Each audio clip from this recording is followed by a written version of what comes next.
ಈ ಭಾಗದಲ್ಲೇನು ಈ ಒಂದು ಚಿರತೆಗಳ ಹೆಚ್ಚು ಓಡಾಟ ಕಂಡುಬರ್ತಾ ಇದೆ. ಈ ನನ್ನಿಂದ ಹಿಡಿದು ಎಲ್ಲರೂ ಇಲ್ಲೇ ಕ್ಯಾಂಪ್ ಮಾಡಿದ್ದೀವಿ. ಪ್ರತಿ ದಿವಸನೂ ಮುಂಜಾನೆಯಿಂದ ಸಂಜೆವರೆಗೂ ಇಲ್ಲೇ ಕ್ಯಾಂಪ್ ಮಾಡಿ ಎಲ್ಲ ಕಡೆ ಓಡಾಡ್ತಾ ಇದ್ದೇವೆ. ಹಾಗಾಗಿ ಇಲ್ಲಿರ್ತಕ್ಕಂಥ ವಾಟ್ಸಪ್ ಗ್ರೂಪ್ ಇರ್ಬೋದು ಅಥವಾ ಏನು ನಮ್ಮ ದೂರವಾಣಿ ಸಂಖ್ಯೆ ಇದೆ, ಆ ದೂರವಾಣಿ ಸಂಖ್ಯೆಗೆ ಕಂಡು ಬಂದರೆ ಅಷ್ಟೇ ಫೋನ್ ಮಾಡಬೇಕು ಅಂತ ನಾವು ಕೇಳ್ಕೊಳ್ತೇವೆ. ಯಾಕಂದರೆ ಸುಮ್ಮನೆ ಫೋನ್ ಮಾಡ್ತಕ್ಕಂಥದ್ದು ಭಾಳಷ್ಟು ಆಗ್ತಾಯಿದೆ. ಈಗ ಅಲ್ಲಿ ಬರ್ತಾ ಇದೆ, ಇಲ್ಲಿ ಬರ್ತಾ ಇದೆ, ಈ ಥರ ಸುಳ್ಳು ಹೇಳೋದ್ರಿಂದ ಏನಾಗುತ್ತೆ, ತೋಳ ಬಂತು ತೋಳ ಕತೆ ಆಗಬಾರ್ದು. ನಿಜವಾಗ್ಲೂ ಬಂದಾಗ್ಲೂ ಅಲ್ಲಿ ಕ್ರಮ ತಗೊಂಡು ಕಷ್ಟ ಆಗೋಂಥ ಒಂದು ಸಾಧ್ಯತೆ ಇರ್ತದೆ. ಹಾಗಾಗಿ ಸುಳ್ಳು ಹೇಳಿದಾಗ ಅಲ್ಲೂ ಕಳಿಸಿರ್ತೀವಿ, ಇನ್ನೊಂದು ಹತ್ರ ಕಳಿಸಿರ್ತೀವಿ. ಅವ್ರು ನಿನ್ನೆ ಅದೇ ರೀತಿ ಆಯಿತು, 2 ಸರಿ ಫೋನ್ ಮಾಡಿದ್ರು, ಅಲ್ಲಿ ಕಳಿಸಿದ್ದೀವಿ, ಭತ್ತ ಕೊಯ್ಲು ಮಾಡ್ತಿದ್ದಾರೆ. ಅವ್ರು ಕೇಳಿದಾಗ ಇಲ್ಲ ಸರ್ ಇಲ್ಲೇನು ಬಂದಿಲ್ಲ, ಯಾರೋ ನಿಮಗೆ ಸುಳ್ಳು ಮಾಹಿತಿ ನೀಡಿದ್ದಾರೆ ಅಂತ.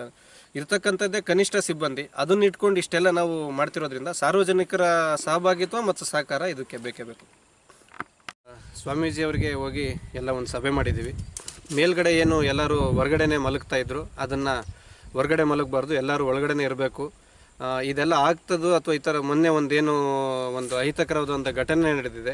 ಆ ಘಟನೆ ನಡೆದಿರೋದು ಸಹ ಹೊರಗಡೆ ಬೆಟ್ಟದ ಮೇಲೆ ಅವರು ಬಹಿರ್ದೆಸೆಗೆ ಹೋದಾಗ ಆಗಿರತಕ್ಕಂಥದ್ದು ಕಂಡು ಬಂದಿದೆ. ಹಾಗಾಗಿ ಆ ರೀತಿ ಯಾರನ್ನು ಹೊರಗಡೆ ಮಲಗುವಂಥದ್ದು ದೇವಸ್ಥಾನದಲ್ಲಿ ಮಾಡಬಾರ್ದು ಮೊದಲಿಗೆ. ಮತ್ತು ಈಗ ಸದ್ಯಕ್ಕಲ್ಲೆಲ್ಲ ನಾವು ಬೋನು ಎಲ್ಲ ಇರಿಸಿರೋದ್ರಿಂದ ಸಾರ್ವಜನಿಕರು ಯಾರೂ ದೇವಸ್ಥಾನಕ್ಕೆ ಹೋಗೋವಂಥದ್ದನ್ನ ಈ ಒಂದು ಪ್ರದೇಶದಲ್ಲಿ ನಿರ್ಬಂಧಿಸಿದ್ದೀವಿ.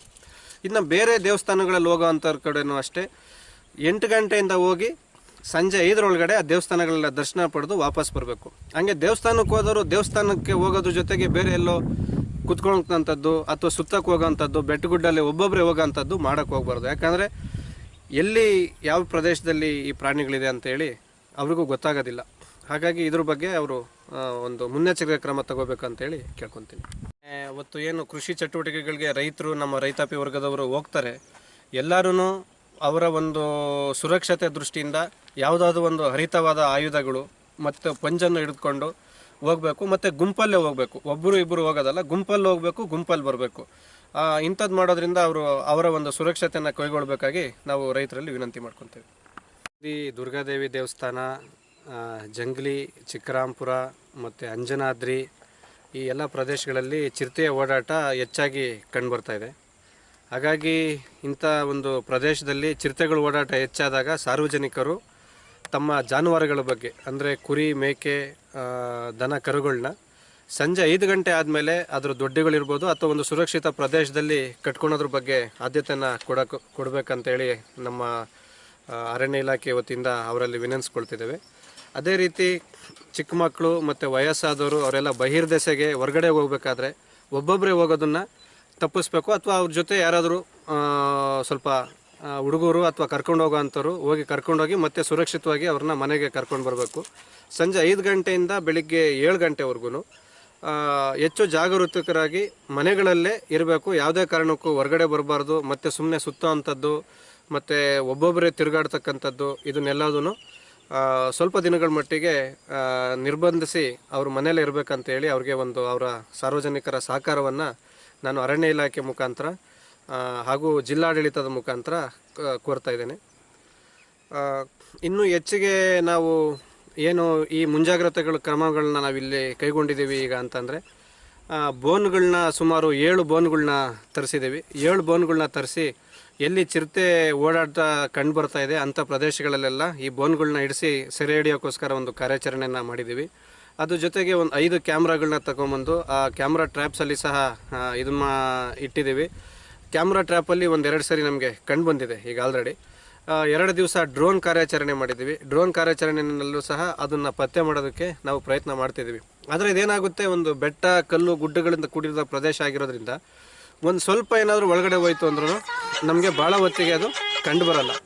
ಹಾಗಾಗಿ ಅದನ್ನು ನಾವು ಬೇರೆ ರೀತಿಯಲ್ಲಿ ಹಿಡಿಲಿಕ್ಕೆ ಭಾಳ ಕಷ್ಟವಾದಂಥ ಪ್ರದೇಶ ಇದು. ಹಾಗಾಗಿ ಬೋನಿಗೆ ಬೀಳಬೇಕು. ಎಲ್ಲೆಲ್ಲಿ ನಾವು ಬೋನ್ ಇಟ್ಟಿರ್ತೀವಿ ಅದ್ರ ಸುತ್ತಮುತ್ತ ಯಾರು ಸಾರ್ವಜನಿಕರು ಓಡಾಡಬಾರ್ದು. ಒಂದು ಸರಿ ಆ ಬೋನ್ ಸುತ್ತಮುತ್ತ ಓಡಾಡೋದ್ರಿಂದ ಯಾವುದಾದ್ರು ಅವ್ರ ಬಟ್ಟೆ ಸ್ಮೆಲ್ಲು ಅಥವಾ ಇದನ್ನ ಕಂಡುಹಿಡ್ಕೊಂಡ್ರೆ ಚಿರತೆ ಮತ್ತೆ ಬರಲ್ಲ ಅದ್ರ ಹತ್ರ. ಹಾಗಾಗಿ ಹೆಚ್ಚು ಜನಗಳು ಅದ್ರ ಹತ್ರ ಹೋಗಬಾರ್ದು. ಎಲ್ಲ ಸಾರ್ವಜನಿಕರು ಸಹಕಾರ ಕೊಡಬೇಕು ಈ ಮುಖಾಂತರ. ಮತ್ತು ಈ ಒಂದು ಪ್ರಕೃತಿ ಮತ್ತು ವನ್ಯ ಸಂಪತ್ತು ನಮ್ಮ ಆಸ್ತಿ, ನಮ್ಮ ಇಡೀ ರಾಷ್ಟ್ರದ ಸಂಪತ್ತು. ಅದನ್ನು ನಾವು ಸಂರಕ್ಷಣೆ ಮಾಡ್ಕೋಬೇಕಾಗಿರೋದು ನಮ್ಮೆಲ್ಲರ ಕರ್ತವ್ಯ ಸಹ. ಹಾಗಾಗಿ ಅದನ್ನು ಸಂರಕ್ಷಣೆ ಮಾಡೋಣ. ಈ ರೀತಿ ಏನಾದರೂ ಆಗಿ ಬಂದಾಗ ಆ ಥರದವನ್ನ ನಾವು ಝೂಗೆ ಹಿಡಿದು ಕಳಿಸೋಕ್ಕೆ ಈಗ ಆಲ್ರೆಡಿ 1-2 ಕಾರ್ಯಾಚರಣೆಯಲ್ಲಿ ಯಶಸ್ವಿ ಆಗಿದ್ದೀವಿ. ಇದನ್ನು ಸಹ ಹಿಡಿತೀವಿ ಅಂತ ಹೇಳಿ ಎಲ್ಲರೂ ತಾಳ್ಮೆಯಿಂದ ಸಹಕರಿಸಬೇಕು ಅಂತ ನಾನು ಅವರಲ್ಲಿ ಕೋರ್ತೇನೆ. ಧನ್ಯವಾದ. ಯಾರು ಕಳಿಸಿದ್ದಾರೆ, ಯಾಕಂದರೆ ಅದನ್ನ ಯಾರು ಕೇಳಿದ್ರು ನಾವು ಕಳಿಸಿಲ್ಲ, ಅವ್ರು ಕಳಿಸಿದ್ದಾರೆ, ಇವ್ರು ಕಳಿಸಿದ್ದಾರೆ ಅಂತ ಬರೀ ಇದೆ ಊಹಾಪೋಹಗಳೇ ಆಗ್ತಾ ಇದ್ದಾವೆ. ಬಟ್ ಅದು ಎಲ್ಲಿದಂತ ಕನ್ಫರ್ಮ್ ಆಗಿಲ್ಲ ಇನ್ನೂ. ಡೆತ್ ಆದ್ರಿಂದ ನಾವು ಅದಕ್ಕೆ ಮುಂಚೆನೂ ಡೈಲಿ ಗಸ್ತು ತಿರುಗ್ತಾ ಇದ್ವಿ. ಮತ್ತು ಬೋನ್ ಅಳವಡಿಸಿ ಆಲ್ರೆಡಿ ಒಂದು ಸೆರೆ ಹಿಡಿದು ಜೂಕ್ ಬಿಟ್ಟಿದ್ದೀವಿ. ನಮ್ಮ ಕಂಟಿನ್ಯೂಸ್ ವರ್ಕೇ ಇತ್ತು. ಬಟ್ ಅಚಾನಕ್ಕಾಗಿ ಒಂದು ಇನ್ಸಿಡೆಂಟ್ ಆಗಿಬಿಟ್ಟಿದೆ. ನಾವು 24 ತಾಸು ಗಸ್ತು ತಿರುಗ್ತಾ ಇದ್ವಿ. ಮತ್ತು 7 ಬೋನ್ಗಳನ್ನ ಅಳವಡಿಸಿದ್ವಿ. ಮತ್ತು 5 CCTV ಕ್ಯಾಮ್ರಾದಲ್ಲಿ ನಾವು ಒಂದು ಸೆರೆ ಹಿಡಲಿಕ್ಕೆ ಅದ್ರ ಮೂವ್ಮೆಂಟ್ ಚಲನವಲನ ತಿಳಿಲಿಕ್ಕೆ ಅದನ್ನು 5 ಕ್ಯಾಮ್ರಾಗಳನ್ನು ಇಟ್ಟಿದ್ವಿ. ಮತ್ತು ಡ್ರೋನ್ ಕ್ಯಾಮ್ರಾದ ಮುಖಾಂತರ ನಾವು ಅದು ಎಲ್ಲಿ ಎಕ್ಸಾಕ್ಟ್ ಯಾವ ಲೊಕೇಶನಲ್ಲಿ ಜಾಸ್ತಿ ಅಡ್ಡಾಡುತ್ತೆ ಅನ್ನೋದು ಉದ್ದೇಶಕ್ಕೋಸ್ಕರ ಒಂದು ಡ್ರೋನ್ ಕ್ಯಾಮ್ರಾದಲ್ಲೂ ಯೂಸ್ ಮಾಡಿ ನೋಡಿದ್ವಿ. ಅದು ಬಟ್ ಕಂಡು ಬಂದಿಲ್ಲ. ಈಗ ನೋಡೋಣ, ಈಗ ಒಂದೊಂದು 3-4 ಡೇಸಲ್ಲಿ ಬಿಡೋ ಚಾನ್ಸಸ್ ಇದೆ. ನಾವು 24/7 ವರ್ಕ್ ಮಾಡ್ತಾಯಿದ್ದೀವಿ. ಇವಾಗ ಬೋನ್ ಇರ್ಬೋದು ಮತ್ತು ಕ್ಯಾಮ್ರಾ ವರ್ಕ್ಸ್ ಇರ್ಬೋದು ಎಲ್ಲ ನಡೀತಾ ಇದೆ. ನೋಡೋಣ, ಸ್ವಲ್ಪ ಇದರಿಂದ ಜನರು ಸ್ವಲ್ಪ ಅವೇರ್ನೆಸ್ಸಿಂದ ತಾವು 6 ಗಂಟೆ ಮುಂಚೆನೇ ಸ್ವಲ್ಪ ಮನೆಯಾಗಿರೋದು. ಮತ್ತು ಹೊಲ ಗದ್ದೆಗಳಿಗೆ ಹೋಗ್ಬೇಕಾದ್ರೆ ಸ್ವಲ್ಪ ಗುಂಪಲ್ಲಿ ಹೋಗ್ಬೇಕು. ಪ್ಲಸ್ ಏನಾದರೂ ಅವ್ರ ಕೈಯಲ್ಲಿ ಆಯುಧಗಳು ಮತ್ತು ಬೆಂಕಿ ಹಿಡ್ಕೊಂಡು ಹೋದರೆ ಎಲ್ಲ ಸೇಫ್ಟಿಯಿಂದ ಇರ್ಬೋದು.